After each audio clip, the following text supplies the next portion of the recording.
Good morning, good evening, good afternoon, depending on where you are. Today is June the 2nd, and this is another of our bi-weekly SIG CLI calls.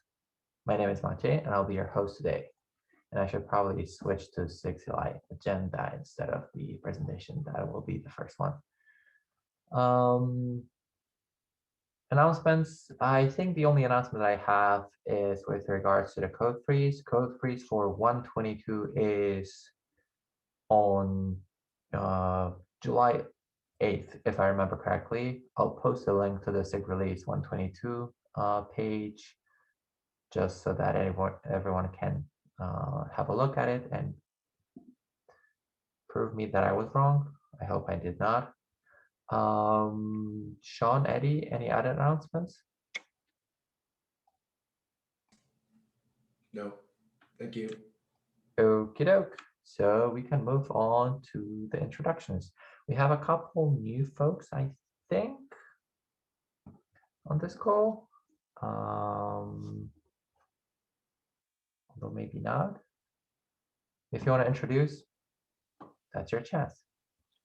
Yeah, I'm new to this call. Chris Nagus. I work here with the documentation SIG doc, and I was talking yesterday with Eddie about your guys' proposal to move some of your kubectl docs into the regular Kubernetes docs, and I was going to help volunteer and see if I could help out. Cool. Welcome, Chris. Hey, hi, my name is Raghavendra. So I was working before for SIG docs as a contributor and now a Kubernetes member. I was yesterday or last week as part of the discussion for the interactive related delete for the clusters and the namespace related discussions. I was being part of it. So I would like to be part of this meeting and want to deal with you guys. Yeah. Awesome. Welcome. Hi. Hey, my name is Irvi. I'm from SIG Docs as well. I'm just looking around to see about merging for the two sites of reference and docs because I'm interested in that. Thank you. Welcome. Hey, I'll introduce myself. I don't think I did last time. My name is Jeremy. You might know me from SIG Release. I was the 120 release lead. I work with Katrina, and I'm doing stuff with Customize. So thought I would join these meetings and see where I can help out upstream. Okay, awesome. Welcome.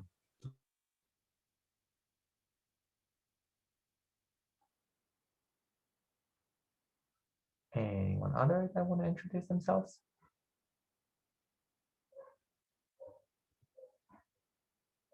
Okie doke, hearing none. I'm going to move over to the main topic. So Katrina, Jeff, here's your presentation. Take it away. Great, thank you. I'm Jeff, and Katrina's here as well. We're going to talk about our proposed customized roadmap for the rest of the year. It's pretty ambitious. We hope to get as far along as we can, and it's informed by all of the issues that have been filed over the past year or so. And let's go to it. Next slide, please. Thank you. So to help us think about this is all about configuration as data, right? YAML in, YAML out. That's what Customize does, and then Customize's integration into kubectl is all about just taking in YAML and spitting it out without having a programming language involved or templates or whatever. To help us think about the issues and projects involved, we've broken it into three categories. The first is contributor community, how we can get more people involved in it. The second category is the end user experience. What is a final user going to, what features are they interested in? How do they want things to work? How can we provide those things? And the third thing is sort of in the middle. It's the extension experience. Is for folks that aren't necessarily contributing to the main code base, but are end users and have particular things that they want to implement, and how we can provide a platform for that. All right, next slide, please. Okay, first, contributor community. There's only 3 slides in this talk, by the way, so it'll go fast, and I got a timer on myself now. First thing is publish a roadmap. So talk about the whole direction that we want to work on and provide a high-level description of that. We want to lower the contributor barrier in general. So we're creating projects. We're going to try out GitHub projects as a way to organize issues and have a sense of completion as to when a project can get done. There's a new architecture document that talks about how the code is laid out, where the bodies are buried, how the whole thing works. We are going to make the API smaller, stable, and then issue version 1.0 of the API. Version 1.0 in a semantic versioning Go module, very pure sense, right? And that's the kind of thing that kubectl is going to depend on, and other projects that use the customized approach are going to depend on. And document the test harness so people can write, so that we have really good regression coverage so that things minimize breakage. We want to vendor our depths. Kubectl vendors all of its depths. We want to have, the reason you do that is to understand your transitive dependencies. You don't want to depend on the world and have your build broken by some remote thing that stops working or whatever, doesn't follow Semver very well. The other thing we're doing is some of these things fall into also the end user experience as well. So it's a difficult taxonomy, but in the spirit of the version 1 of the API, we also want to go to version 1 in the customization object, which is a Kubernetes object. So it's at beta v1 right now. We want to just go to v1 and commit to that for a while. And as part of that, we'll be deprecating some old fields and replacing them with new functionality. We want to improve the release process, so it's not just like some magic thing. We want to build it more, make it more Kates-like, more doable by other folks in the community. We're just going to model kubectl on this. And administration, so we want to have, same thing, what I just mentioned, same infrastructure as Kubernetes, and get more people involved in doing the releases and make it really easy to integrate with kubectl. It's already kind of easy, but it requires some knowledge. Next slide, please. So the end user experience, also things that we want to focus on for the remainder of the year. Documentation's at the top of the list. We have a lot of lots and lots of examples, but they're hard to discover and they aren't organized in any kind of progression. So it'd be great to have like hello worlds and then expand on that with, how you do more complicated things, how you do overlays, how you combine things, how you might leverage diamond patterns and so on. And that would be, that's one of the big things, is lower the barrier to end users understanding how to use Kustomize. Telemetry is a project that has no code for, or doesn't exist yet, but it would be the idea of learning how people are using Kustomize so that we can inform where to invest. Like, do people use this feature or that feature? How much? How often? And there's a couple of ideas on the project pages how that might be implemented. Customized CLI version 5. Right now we're at version 4.13. We don't want to do major versions unless we absolutely have to, but there's things that are sort of deprecations force us to do a major version increment. There's an issue with the YAML, underlying YAML libraries that Kubernetes uses that's changing indentation, which is going to impact people's coverage tests and so on. OpenAPI is a huge topic. OpenAPI integration in Kubernetes started about the same time that custom resources came into being, and those things are coupled. You express type definitions using OpenAPI. That's what exists to help you understand APIs and types and how the fields in those types relate to each other. And we need to have more OpenAPI, invest more in that standard, and start deprecating how we did it in the past with weird fields that describe how types are related to each other. Performance is another thing we want to work on. Caching remotes is something that people really want to have happen. When you download Git repositories as part of your base, keeping those things around, especially if they're using a diamond pattern, you just don't want to download it over and over again in a build. Benchmarks, people complain about performance, but I really encourage people, if you have a way to measure performance, please check it into the repo. Give us that kind of regression coverage. And then just more features. There's lots of feature requests out there, and there's just a smattering of them sampled here. The replacement transformer is our approach to replacing VARs. We want to ship a binary for the new CPUs that Apple's shipping, etc. And Katrina, take it away with the extension stuff. All right, so for those who may not be familiar, right now Kustomize has a few different ways that you can extend it, and they're all in alpha. They have varying levels of documentation and different trade-offs for how well they work. So perhaps the biggest point here is that we want to take a hard look at these various mechanisms, see what's holding them back from graduating to a more stable form, and make a plan for making that happen. So we're actually going to have a KEP for that. I was hoping to have that ready for today, but it is not. So keep an eye out for it, and I'll announce it at a future meeting when it actually exists. It will also be linked from the roadmap if you keep an eye on the roadmap document once it's published. So as part of this extension story, there's also a KEP that already is open called the composition KEP, which I presented at a previous SIG meeting. So that is sort of a way to take these extensions and build abstractions with them and sort of build a tree of abstraction-based extensions in a way that is going to be composable. So actually implementing that KEP is part of the plan for the extension experience here. The last bullet on the slide here, the OCI artifact-based plugin catalog, is also a component of just making this experience better. One of the issues that we have with the extensions today is that they aren't easy to discover or distribute. So this is an idea for how to solve those issues with plugins. And then finally, as I mentioned at the beginning, these extension mechanisms are in more or less documented. The docs might be on the website, they might be in the repo, they might not exist very much. So as part of graduation, we need to really make that a lot better, make lots of stories about how to write plugins.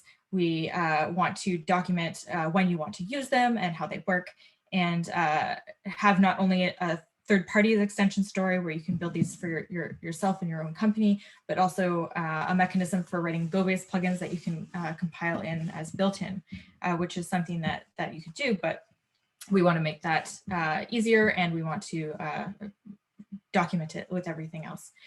So that's about it for the extensions. There's going to be a lot more detail on this part once the KEP comes out for the alpha to beta graduation. Oh, one more thing to mention about that actually is that another issue with the way plugins are today is security, and for that reason they are not enabled in the kubectl customize. So that's an inconsistency that we have. So we need to explore whether the barriers to inclusion, whether we could make a plugin mechanism that would be acceptable for inclusion for greater consistency between the two ways that we publish customize, and how that would be part of the plan as well. Next slide. So there's a lot in this roadmap. We're really excited about it. We think there's a lot of high value stuff here. For that first chunk in particular, we're excited to get more people involved. And we're doing a lot of work right now, like in the past weeks and in the coming weeks, to try to make these issues more accessible to newcomers so we can get more people involved in the project. This link here, we'll share the slides, goes to a query that shows all the help wanted issues that have been tagged, which we're going to be constantly adding to and sort of trying to make that better. So if you're interested in helping the SIG, if you're interested in Kustomize, please come join us. We'd be very excited to have you.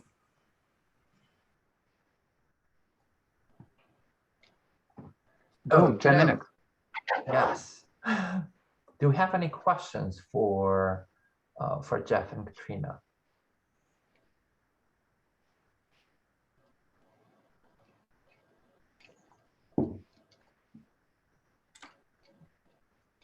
Hearing none, I think the next topic is sort of connected with customized roadmap. I'm not sure if Yanni is around, but he basically is asking about customized plugins, graduation from alpha.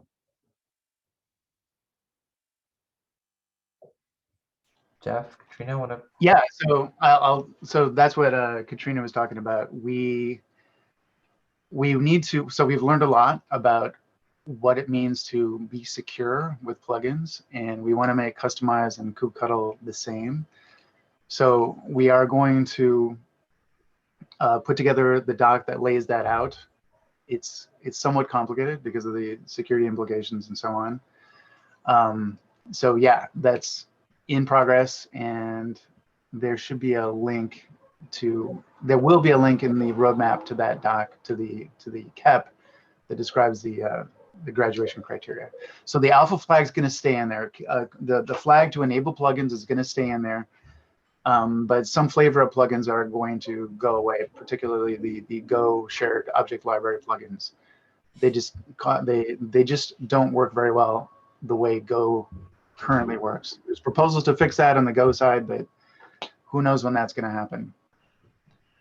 If I had to summarize what is going to be involved in the assessment of what we need to change for or evaluate for plugin graduation, it'd be security, distribution, discoverability, and consistency with the way that Kustomize treats its own built-in plugins.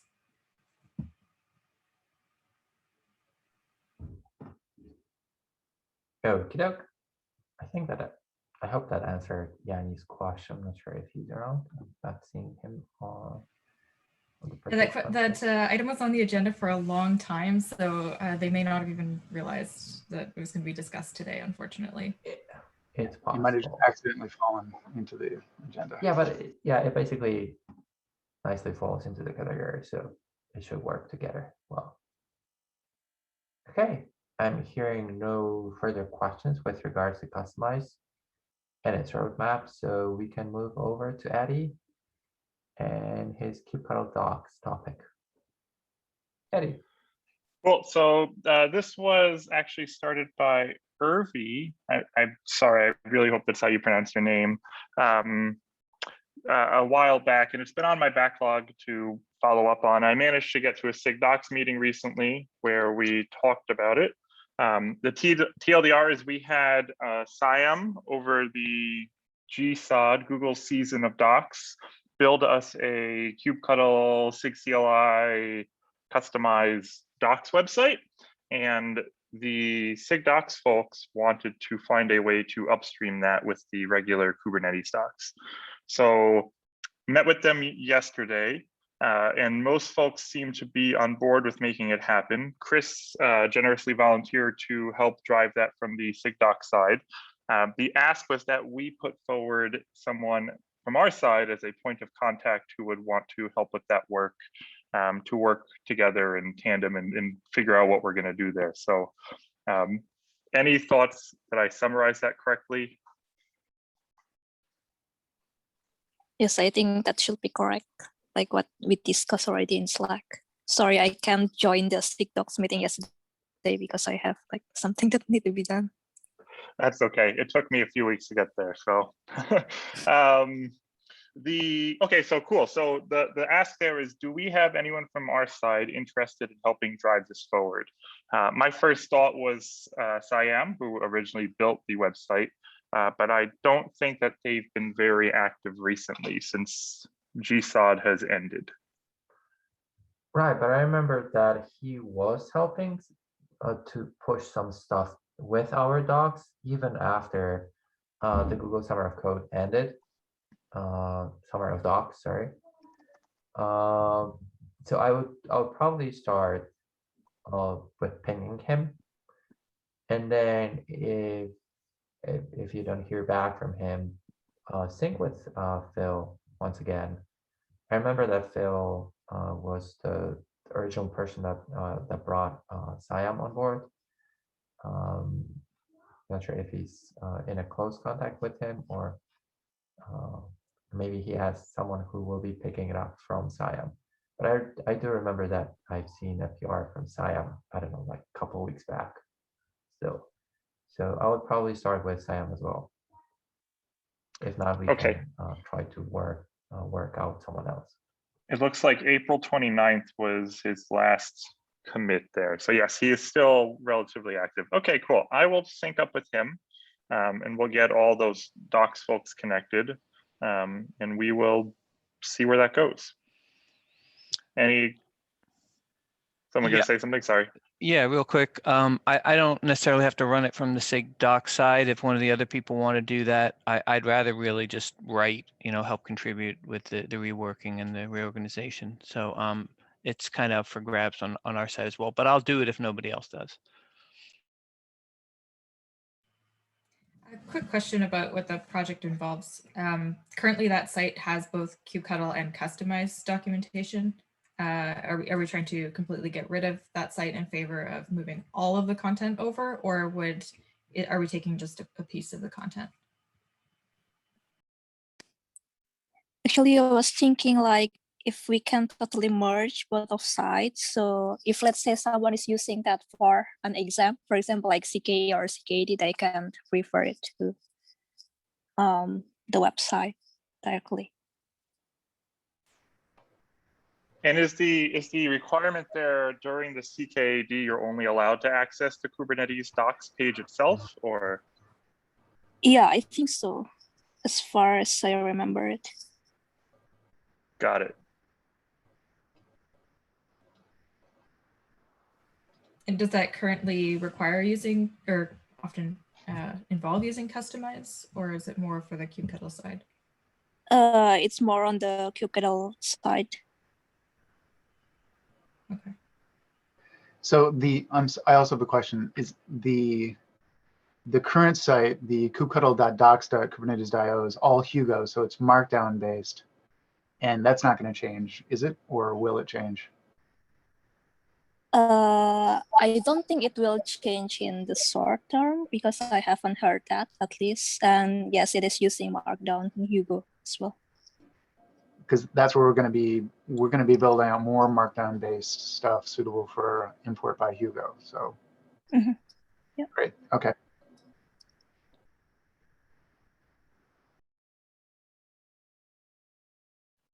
Any other thoughts or comments on this topic?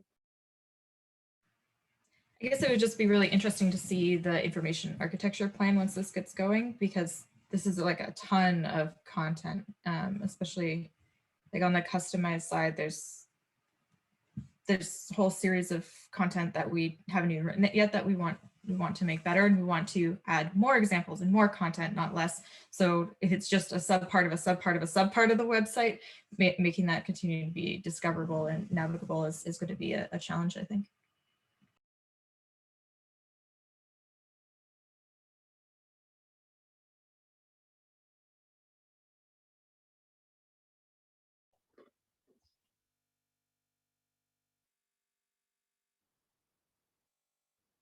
Okay, I'm hearing no further questions, so we can move on to the next topic. Eddie, want to talk about it more? Sure. So something that we've been struggling and wanting to change is users accidentally deleting all of their stuff in their clusters.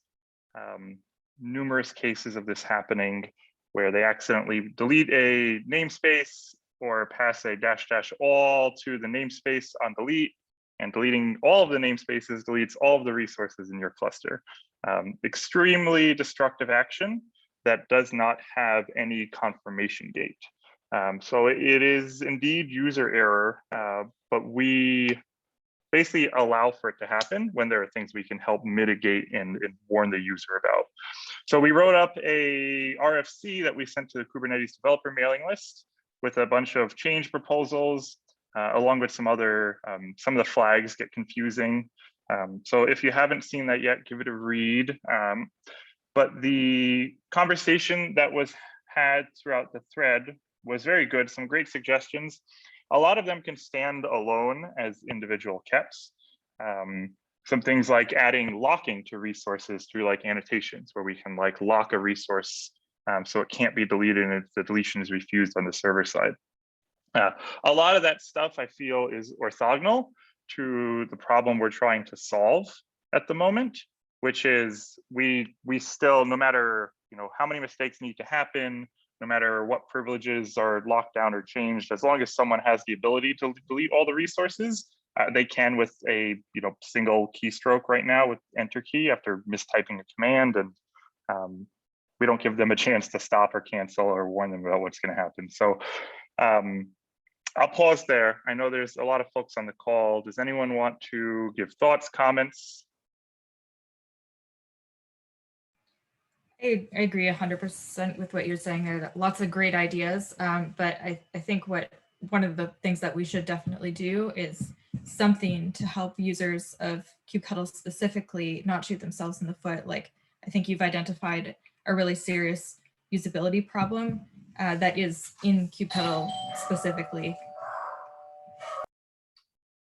And the reason why you would believe this to be a client side problem and not a server side problem is because why? Because at the end of the day, we have a client that most people interact with the server with, and it takes user input and executes administrative commands. Anything we do server side will most likely need to be opt-in. And I think that falls short of the real solution there. So I'm not against any server side things. I believe they're two separate things we're trying to address there. Why would server side need to be opt-in and client side not need to be opt-in? So do you have an example of a way we can make the server side change that's not opt-in? Well, sure. I mean, the things being proposed in the thread were explicitly breaking changes. We could make explicitly breaking changes server side. And I think the considerations, like from a user perspective, if a thing they used to do that used to work stops working, they're not really going to care whether the breaking change was client side or server side. Like, their perspective is my script broke or my workflow broke.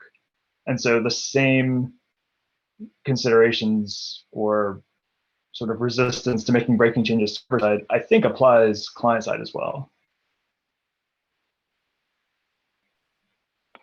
Yeah, I definitely think that's valid. I think the client side changes will be, so here's where I'm at right now is I constantly get these issues open where people are like, hey, I deleted all my shit with this command. I accidentally passed in the wrong flag and I deleted all my namespace.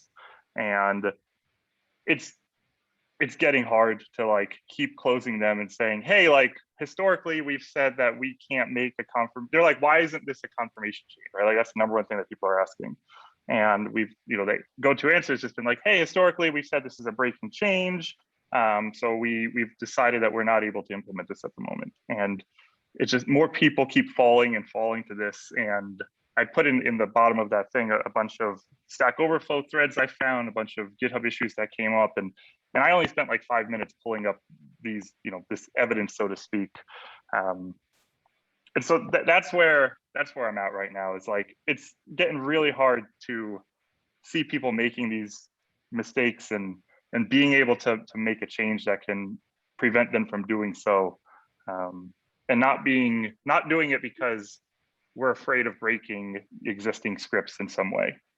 So a couple of things there. One suggestion Tim made was like rather than it being a hard fail, like doing some sort of in interactive mode, print a warning and delay for 10 seconds or something. Like, so that it's not a question of like working or broken, but it's a surfacing cases that a user might not have intended and say like, this is going to delete everything across all namespaces, Control-C to cancel.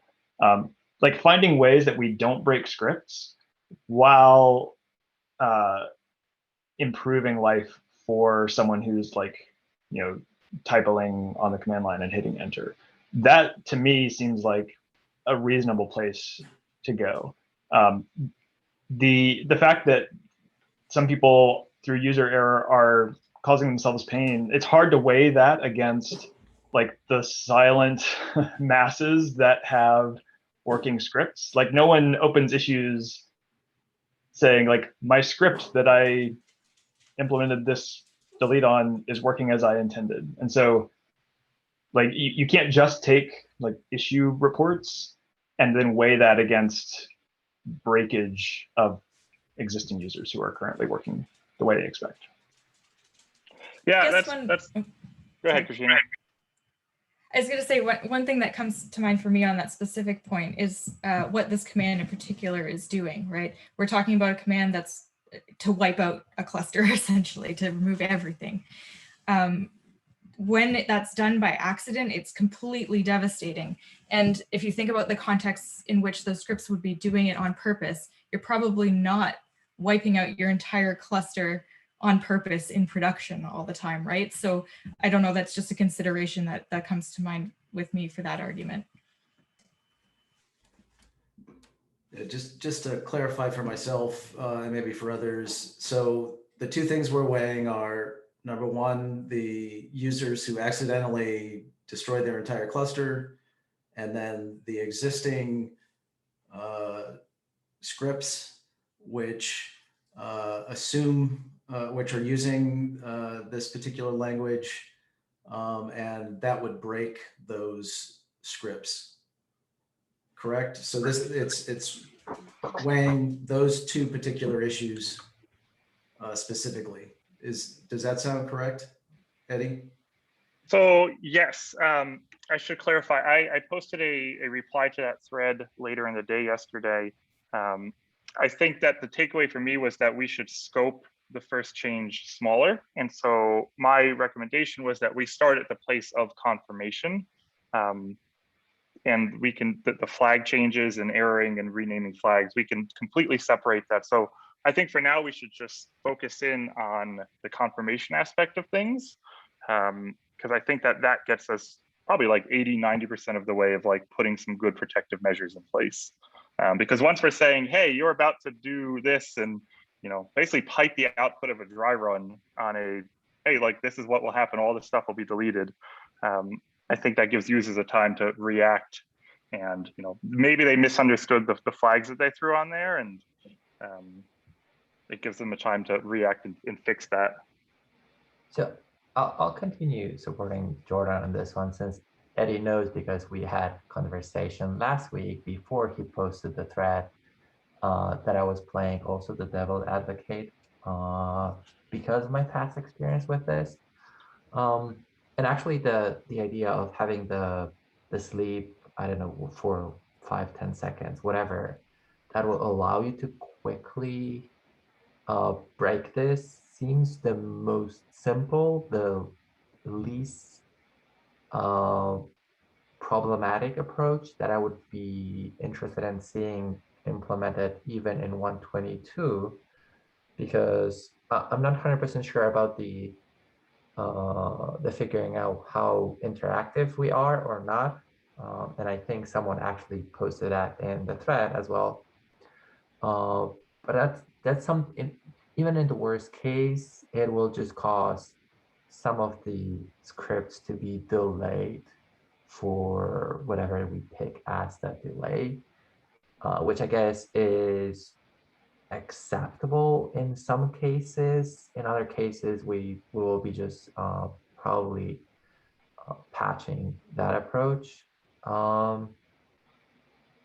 What I really like from the entire thread, though, is there was, I think that was from Josh, where Josh was suggesting that picking an extended time doesn't actually help to solve the problem, but having the ability to overwrite your preferences in a file would be the preferred way, and which basically falls nicely with a topic that we've been also putting for a while, is user preferences for kubectl. So I'll probably just implement the delay right away, because that's pretty straightforward. That's like literally one line change with for this, and that could probably fix the immediate issue, and then focus on having the preferences. And then only after we have the preferences, we can reconsider the ability of actually breaking because we will have a viable option for everyone to quickly change a single flag to whatever the previous version is in a kube config. And in which case the change could be easily bypassed with only a slight update. Is there any objection to implementing the interactive mode as like off by default and letting so the users can opt in with delete-i and then like the initial email proposed flipping that default effectively eventually, but we could also just never do that and use that config file like you're saying, Maciej, to allow people to opt into that. The problem with additional flag is, in my personal opinion at least, is that we already have too many flags for quite some commands. Delete is one of them, and they are sometimes confusing. I'm not saying that adding another one will help this significantly, although, yeah. I guess it'd be helpful to like describe what the interactive mode does. There were a few suggestions made in that thread. Like one was detecting interactivity, and when we think we're interactive, like putting a delay, but not actually like blocking. Another is sort of the yes to confirm every individual delete. So without knowing sort of the specifics, it's hard to figure out like what would be what the user experience would look like. Another thing to keep in mind is that people write scripts against like their local version of kube control, and they sort of expect those scripts to work pretty much identically everywhere. And so as we consider adding new capabilities, either opt-in or opt-out, or like config file driven, like preference driven capabilities, it's useful to keep in mind like someone who writes a script against their local version of like 122 kube control or 123 kube control will not realize that they're like getting new behavior, and that their script, if they say like, oh, here's how you do this, and then they like put it into their CI environment, like it's going to work differently in that environment.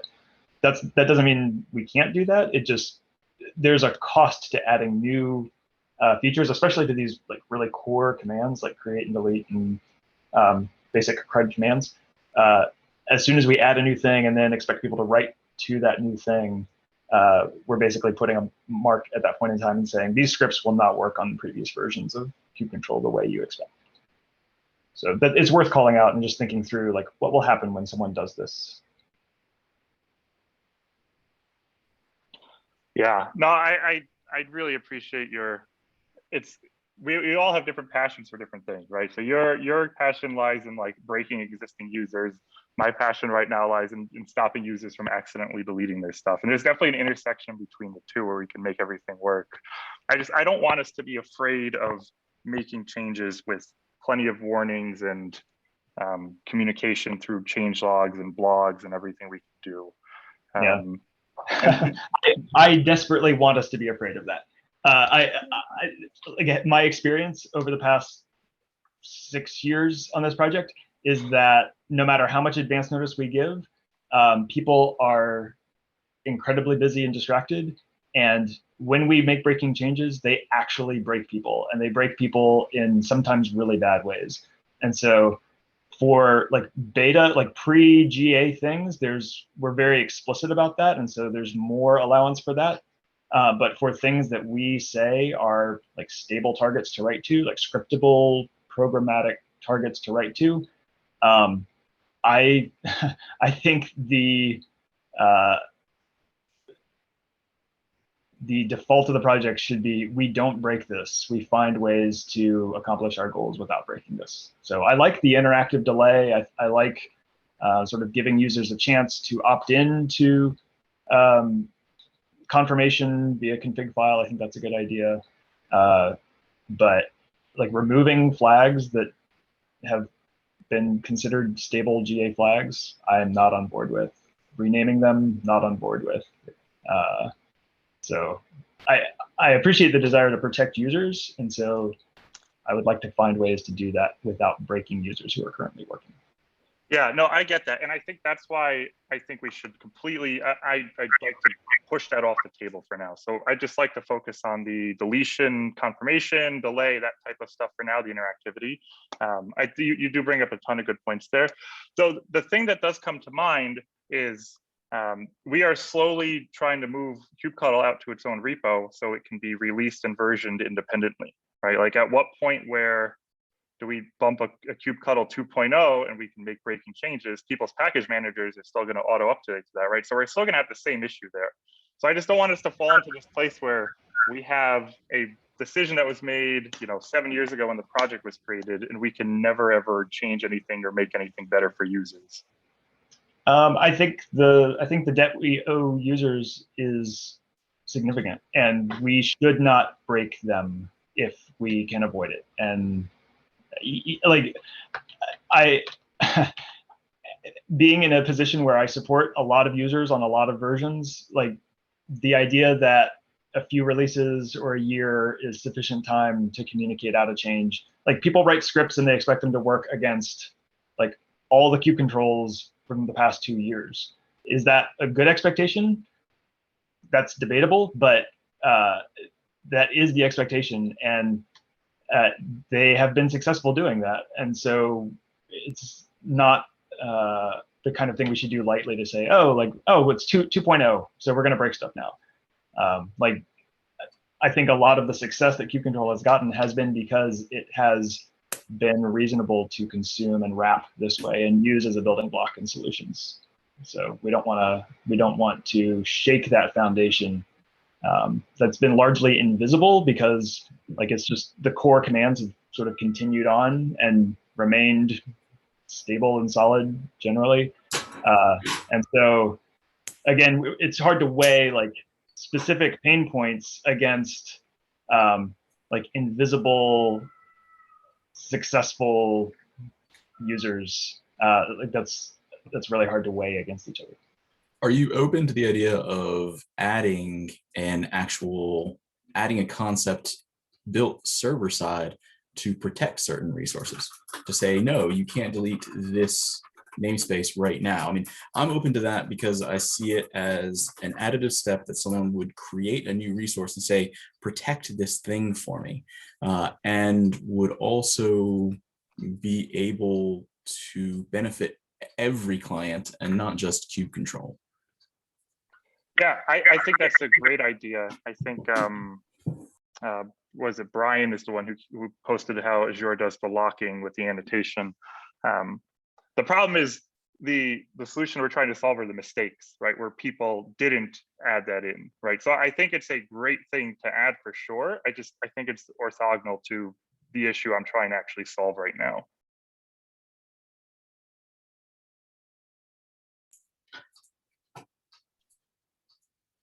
I suppose I can see that to some degree. I guess there's also we provided a mechanism for you to not have permission to do this. We provided you a mechanism to protect yourself even if you did have the permission to do this.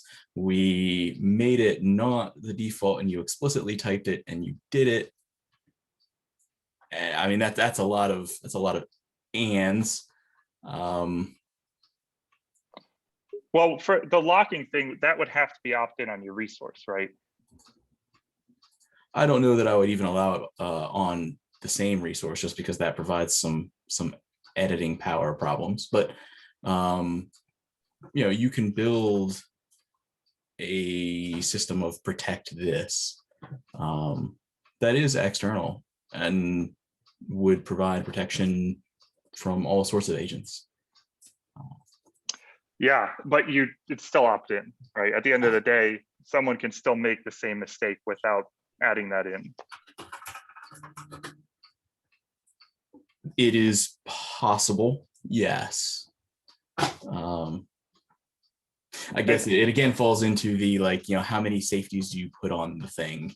by the time you get to the third safety and you went past it without using it and you had an accident. I mean, I feel you for some degree, but that's the thing, is you have to add the safety. Katrina's the one who I've been quoting on this. She originally said users don't intend to delete the resources they are accidentally deleting, not that there are things that should never be deleted. And that's really what I think the heart of this is.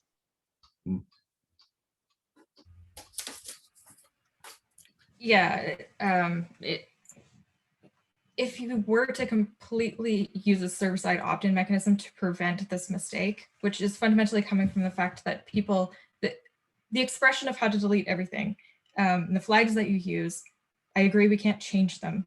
I think those arguments, it's extremely compelling, we can't change them, but they are confusing. Users do not understand them properly. So they type something that they think is gonna do one thing and it actually does another. It's not that they're trying to do that. And they're making a typo. They look at it and they think that means X and it actually means Y. So in order to protect users using a server-side mechanism for making that mistake, you would have to, you're basically saying that every single cluster resource in the cluster has to be annotated with this special don't delete me thing, at which point that's extra complexity and the result isn't actually all that different. And I guess I'm not, I guess being the person that wrote those bits, when someone types cube control delete namespaces all, what do they think it means? Just out of curiosity. If you look on the issues there, the confusion is about they put a -- namespace argument that is ignored, and they think that that namespace argument is going to take effect, which is kind of a reasonable thing to think. And they think, you know, if I have passed a namespace flag, I'm restricting the impact of what I'm doing to that namespace. And it's just not true because they targeted by accident a cluster scoped resource when they thought they were not. I don't know if that's if you can help clarify, Eddie. You're the one who did the most research on this, but that's what I saw. Yeah, I dropped the most recent one. Actually, that's not even the most recent one now. I dropped an example of this in the chat. This is the most recent one.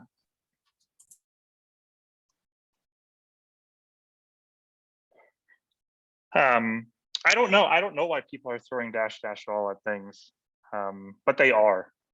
And we have the examples that they are doing it. So it's, again, it is completely user error. I'm just trying to find what we can do to help them from making the error.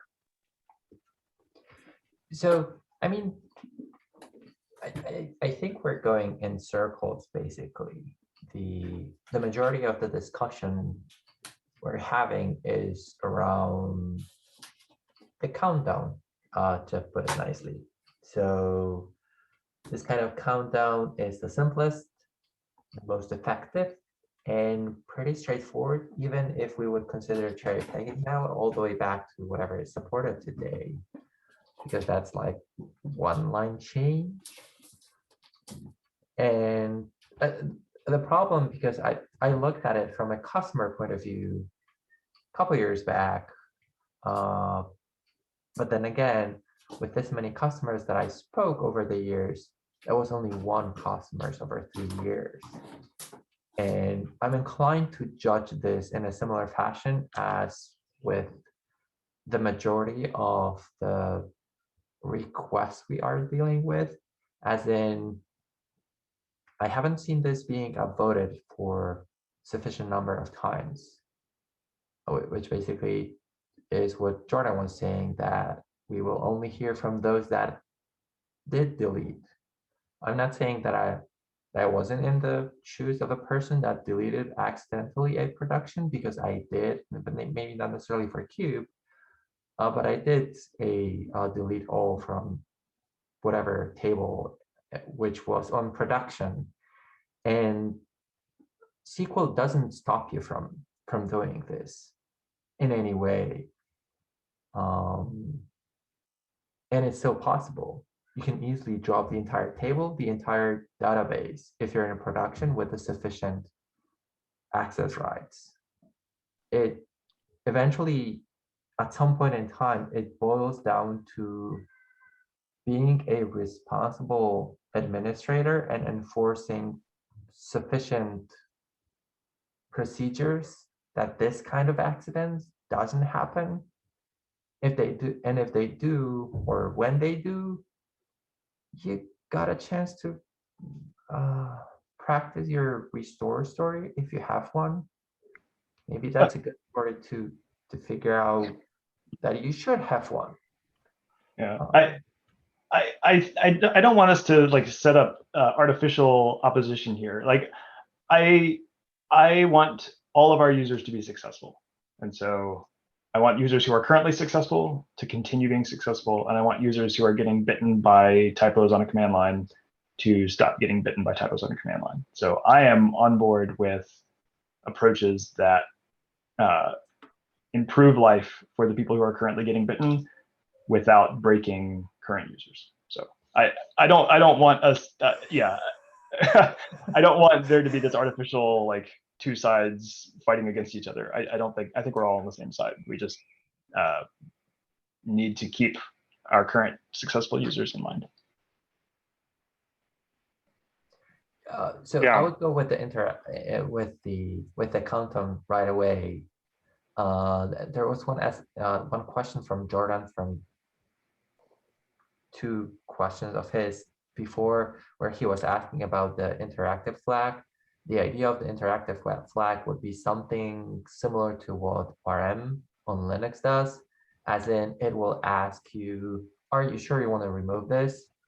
And then you would have to type basically yes, which is kind of similar to what the majority of the web UIs are doing. I don't know if you pick Docker, if you pick Quay, if you pick GitHub, and if you try to delete a repository registry from any of these, as a confirmation, you need to type in the name of the repo you're trying to remove. So having something like that as an opt-in for kubectl delete would be fair. And with in the combination with the preferences, where you could always set that on by default, would give you sufficient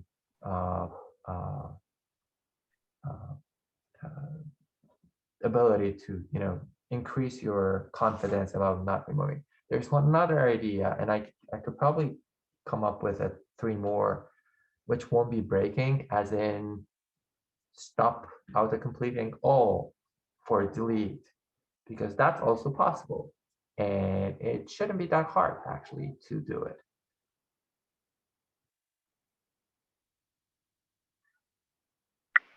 Jordan, you're looking as if you're not believing me. I'm pretty sure that we could stop the auto-completion from filling in the all.